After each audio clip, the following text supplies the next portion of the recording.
What a way to start a video. Welcome to part 3 of the Sonic Frontiers playthrough. Yeah, so Giganto not killing us because we just started the game.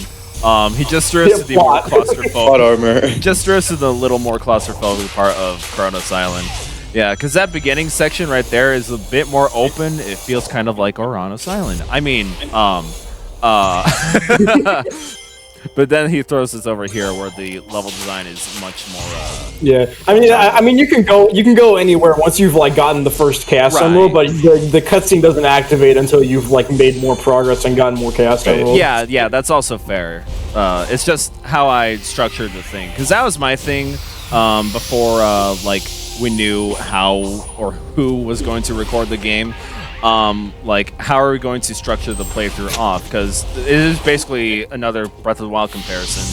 It is an open-ended, like, non-linear kind of game. It is linear in the sense that, you know, you go from island to island, but the level design itself is non-linear. So, just how you exactly can go do whatever the fuck you want. Right, yeah. So, how exactly do you tackle that for playthrough's sake? So I decided to do it like very incrementally. So I do all the map markers, all the Ubisoft mechanics, I like to call them. All the cyberspace stages, all the side stories. And so I figure I'd go at that incrementally, not go all over the place on every map. Just start with a couple of sections here, get the Chaos Emerald, proceed to the next section. Yeah, they just kind of do it like as if it was more linear. Right, like, and I don't do the things in order. The only thing that I do in order are the Chaos Emerald vaults, but that's it. Had a knack for weird insights. Yeah, so I figured, so I'm not going all over the place, and so I won't have to, like, frequently use the dissolve transition. If I was recording, I'd probably have to use dissolve a lot, because I kind of just go all over the place. Yeah, I had to test play through this game like 6 times to figure out a strategy. It was fun. It was fun, because, again, Sonic Frontiers has a very addictive gameplay loop. So it was fun doing that 6 times in a row, actually. Not tiring at all. Not tired. I hope you guys are ready. This is the episode where Eggman reveals his stripper outfit. And you want to know what his stripper name is? You gotta stick around to the end. His stripper name is still Eggman. Still Eggman. Real Eggman 69 over here. I thought it was Robot Sack. Robot Sack. 69. Yeah. You know what I always find really funny is how many times I pissed on the moon at twitter.com. How many times? Oh my god, how'd you get to the front of the squid so quickly? Would you guys subscribe to Eggman's OnlyFans? How about his would be only eggs. Only eggs. Only eggs. He shows off his egg sack for the timeline. Exactly. Can't wait for the final moment where Sonic asks Eggman why he did all this, and he says, "For the gram." For the vine. For the vine. It was for the vine, Sonic. You're too late, Sonic. I'm forklift certified. I am now forklift certified. Oh. I went viral on this. Legally kill you. I got Reddit gold, Sonic. You can't stop me. I've learned all the TikTok dances. Weird. I was struggling to come up with what they're called and this is part of my point too. But Cocos, I almost called them Chows, and I almost called them Koroks in this before I could even come up with the correct name, because they are such a fucking recycling of content. Yeah, no, it's like, again, like the 50 millionth Breath of the Wild comparison. The Cocos are essentially the Koroks, but they are not as elaborate as the Koroks, if that makes any sense. You know, they aren't hard to find. Yeah, no. You don't have to do any sort of like puzzle or anything. Oh, there are 999 of them? A Korok. No, it doesn't now. Oh no. Also, I love and hate how the map unveils itself in this game. Like the whole thing where it unveils in quadrants is really it's cool, but it annoys my OCD to no end. Yeah, I can kind of see that. Yeah, because when the map opens up, it almost kind of feels like it's random squares that it's opening up. Yeah. Wait, Yeah. so could he tell it was Eggman tech because of what the tech was like, or the fact that Eggman plastered his face on the side of it? At this point, I feel like it would be both, because Eggman plasters his face on everything that he makes. He does. Bro made the easy. death egg. Who's causing all these problems for the land? And then you look at one of the robots causing problems, and you're like, oh, it's Eggman. No, you look up in the sky and you see a giant fucking mustache sphere. Yeah, and you're like, okay. It's like it's written on the robot property of Eggman. It's literally just announcing to the world, here I am, it's me, the bad guy. I love how cocky and like how self-absorbed Eggman is, especially in Adventure. It's funny because he's cocky, but he gets his ass handed to him every time. Well, he knows that he's brilliant, like, because he is. What's his IQ again? Like 300? Over 300. Please don't talk about Eggman's IQ with such lack of respect. Yeah, no, like sure, he may have a vast intellect. He may know how to make a whole bunch of machines, right? When it comes to controlling monsters, on the other hand, he has a very poor track record of that. Because it's not intelligence, because it's stuff that he is out of his control. He has a very poor... He can control it. That's the thing. Well, because he doesn't know the quantities of this. It's an unknown quantity, right? With pretty much every new thing he tries to control. I feel like the only smart thing he ever did against like one of those things was actually in Sonic Boom, like Rise of Lyric. Yeah. Because like when Lyric tried to like take over his like big mech, because early in the story, Lyric took control of all of Eggman's robots. But when he tried doing that against Eggman's own mech, Eggman's like, haha, manual controls, bitch. Okay, so you said Sonic Boom, and I wasn't thinking of Rise of Lyric because that game sucks, and I always think of the show, and I love the show. What do you guys think of I had the Sonic to specify Boom game? Rise of Lyric. Yeah. The first thing I think about when you talk about Eggman and Sonic Boom is the scene with Eggman in the shower. Where Tails offers him the talons, and he's like, "What am I gonna cover with that? Are you making fun of me?" Oh yeah. I love how the Sonic show Boom is just so unapologetic in what it is. Sonic Boom is amazing. It's so funny. The TV show is the only good thing about it. Hey, look, everyone! It's the IGN Tower. He's a child. He can't eat that. Sonic is climbing up to stop 5G. But yeah, no, this was no more internet access. This tower here was the one they showed off. Femboys. This is the tower that they showed off in the IGN first look, and they did it very, very, very poorly. God, the first look at this game. Well, it wasn't IGN playing it. It was Sega that gave them the footage for it. You're right. Sega sucked, man. Yeah, no, this was entirely Sonic Team's fault. Don't know how to play the game. Yeah. Yeah, but no, freaking they showed Sonic climbing this tower very, very, very methodically. You do not have to do that in this game. You just saw me climb up it in like you kind of just sped ran it compared to the IGN first look. What if that doesn't mean that it's easy? It just means you're a god at gaming. No, well, that was the like inconclusive thing to draw at it from the time, because the dude was just like barely inching Sonic forward in that thing. Yeah, he was like walking everywhere. Right. That had me worried that like I hope that the control, like he wasn't afraid of Sonic's full speed, because I just thought it was like tilting the stick at full right there, or like rather the opposite of that. Like I didn't know what to fucking make of it because the gameplay was so bad. I just really hoped I hope he's not afraid of Sonic's top speed, and that's why he's going like that. Imagine if Sonic had a run button again. Oh, that was a weird decision. Bro is actually just fighting Joy-Con drift. He would be. Yeah. That wasn't him moving. That was just his Joy-Cons. He suddenly stops, leaves, and then comes back with better controls. No. They let a Joy-Con play it by itself with the drift. That's the demo. Press the button accordingly. Flown around in a dream, Oh man. like your life. Yeah, it was. Have you ever had a dream when Shut the fuck up. And behold, But yeah, no, with that IGN first look, everyone had the wrong impression, but I feel like, I don't know about you, Josh, because we watched it together.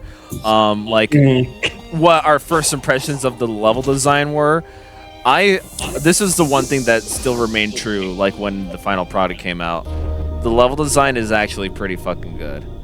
Like from a distance, all the rails and shit looked like it's all jumbled together, but they're actually like well interwoven with each other, so like you can go from like one rail to the other and still have it be fun and exhilarating. I feel like it's really good platforming design in a 3D space that's not very often well done. Because it's non-linear. You can like in stages like this, there's not much actual platforming. Yeah. And when there is, it usually pisses people off. I see. Okay. I feel like they actually did a more faithful take on OG Sonic with those sky platforms and like getting up those than they did with the actual levels in a lot of cases. Right. And I think it's fun. Yeah. Also, I don't care about the lore. It's my headcanon that this is just VR world now. Zuckerberg. Kinda is. The metaverse. This is the metaverse. Apple Vision Pro. Yeah. Cyberspace is just the Apple Vision Pro. Yeah, That's just Valve Index brain interfacing. I think the explanation of these levels being Sonic's memories is kind of stupid, especially because some of the levels in cyberspace like aren't even levels that Sonic plays through in the games they're from. Oh, Yeah, some of them are original Oh, this levels, one's supposed yeah. to be the chemical plant. Okay. Yeah, well, like the thing is, like, there are also some original levels in cyberspace. Yeah, there's a handful of original levels in cyberspace, and there's also like levels that Shadow played. Well, everything's canon, so. Okay, what I personally think, because there's stuff like what's the Radical Highway or whatever? Yeah. There's like a cyberspace level like that. What my idea is that the multiplayer of Sonic Adventure 2 was canon. Oh. And the reason why Sonic was going with remembers that is because he was running through that with Shadow or something. Or Radical Highway is also staged in Generations 3DS, so that might be. Oh, it is, isn't it? I completely forgot about that. Well, everyone forgot about Generations 3DS. Well, then what about Skyrail? Oh yeah, there is Skyrail. I have no explanation for that. Yeah. So Sonic Adventure 2 multiplayer is canon. That's what my headcanon is. Yeah. But no. And it also doesn't help that, like, sure, I'm okay with like the aesthetics, even though there are 4. But also the thing is, when they do recycle stages, it's only from 3 games: Adventure 2, Unleashed, and Generations. I would have liked it. Yeah, I would have liked it if they had done more than Unleashed, Generations, and Adventure 2. Like, pull from a lot of more of Sonic's vast library, but they don't. I would have rather they had more than 4 like cyberspace themes, or at least had more original ones. Sure, like yeah, if you were to do like the Savannah Citadel one from Unleashed, you could pull those assets as well for aesthetics as well. But they didn't do that. Like, I'm fine with the jumbling of aesthetics and level design. It's just like I really wish they had chosen more than 3 games. Like the not Speed Highway one from last episode. When I first had played it, I thought that was a color stage, like Tropical Resort specifically, but it's not. Yeah, I don't know what that one's supposed to be based on. That one's an original one. Yeah.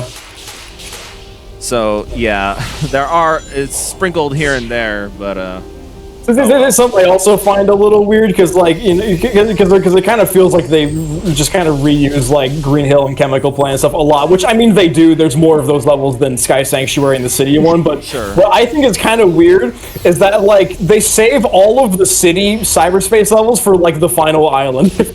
Yeah. Like we only saw the one from earlier, almost as if it's supposed to be Uranus. But yeah, no, all the city stuff ones. There might be like one on Chaos, as far as I'm aware. But there's like a handful on like the first 3 islands, and then there's like fucking 5 of them, or like 4 or 5 on like the last one. yeah, it's weird. But hey, then again, cyberspace is not the real meat of Sonic Frontiers. The cyberspace is just kind of a portion of it. You don't even have to play the cyberspace if you don't want to. You can, Right. you're fully capable of getting everything you need from just exploring the open world. Really? Well, more or less. You might have to do a little bit of fishing, but you can get most of everything from just exploring around and killing bosses and stuff. Yeah, because that's what I did when I first played Sonic Frontiers. I was like, man, these reused level designs are stupid. I'm just not going to play the cyberspace levels, so I didn't. I played the first 2 at the beginning because those are required, and that was it. Yeah, no, but that's also the beauty of this game's direction. There's like, it is the non-linear design. You can do whatever you want to progress to the next island. It's still very much, I've always described it like the level design itself is more akin to Breath of the Wild, but the level structure is more akin to Mario Odyssey. Because, yeah, with Mario Odyssey, you do go, you have to collect trinkets in order to progress to the next world. So, I don't know. but the level design is... It's like a very different open world like gameplay loop than like Elden Ring was, for example. You have to collect trinkets just like a neckbeard. Just like a Redditor. Just like a Redditor, yeah. Just like a Collecting Redditor. trinkets of your favorite anime figures. And Mason does.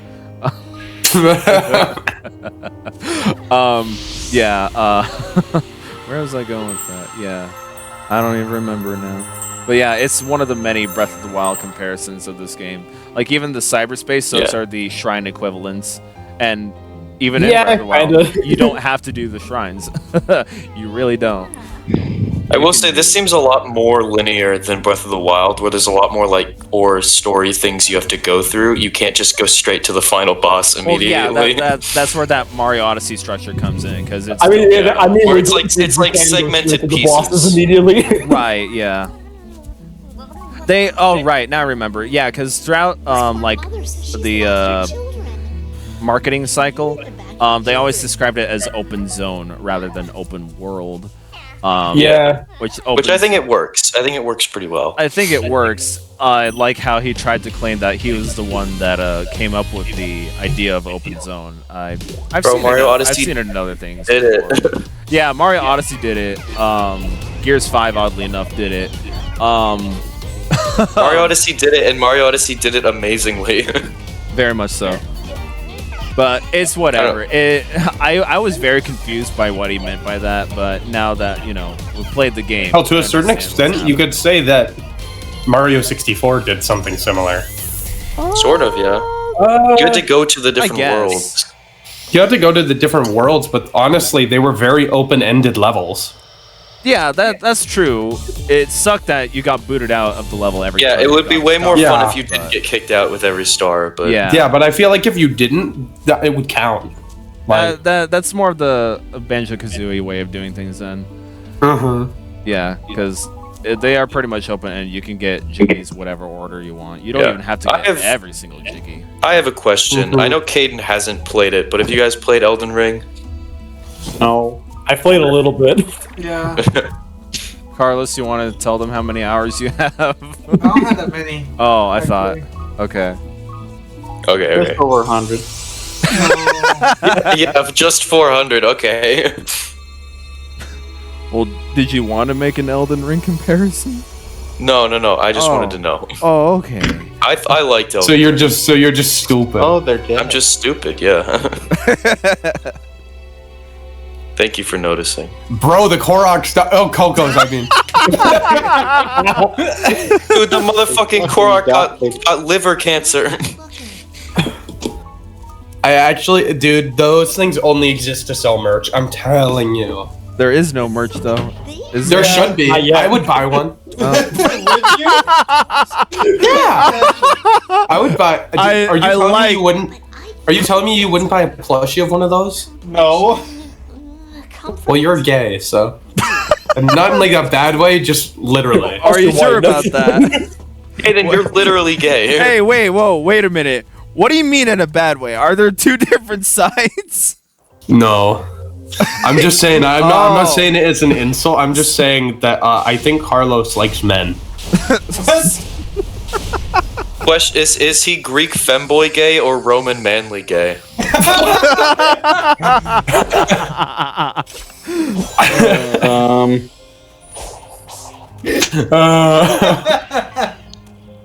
He's the Chinese type. Okay, I like it. So not allowed.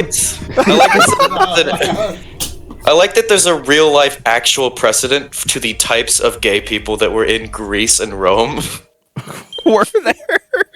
Yeah. Oh. Because, The Greeks were very I'm gonna get a little bit into old history, but the Romans hated the Greeks because the Greeks were all obsessed with like art and like pussy shit was what they said basically.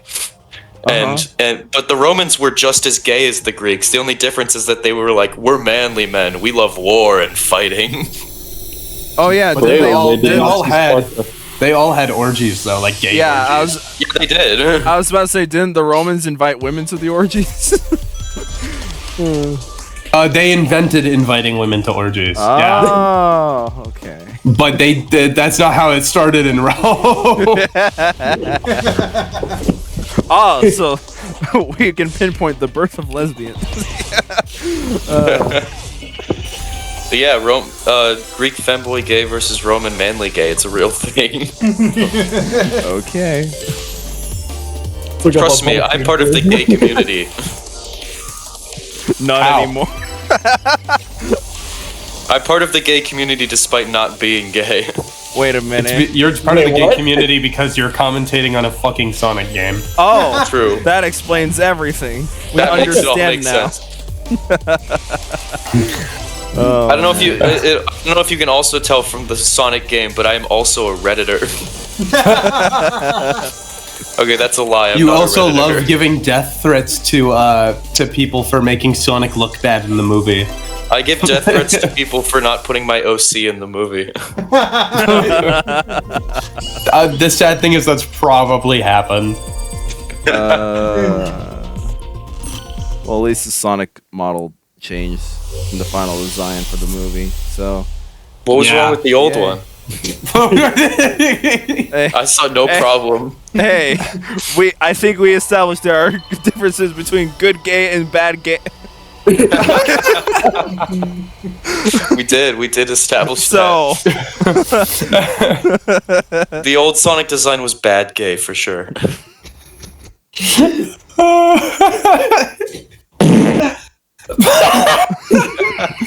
The stupid fart sound.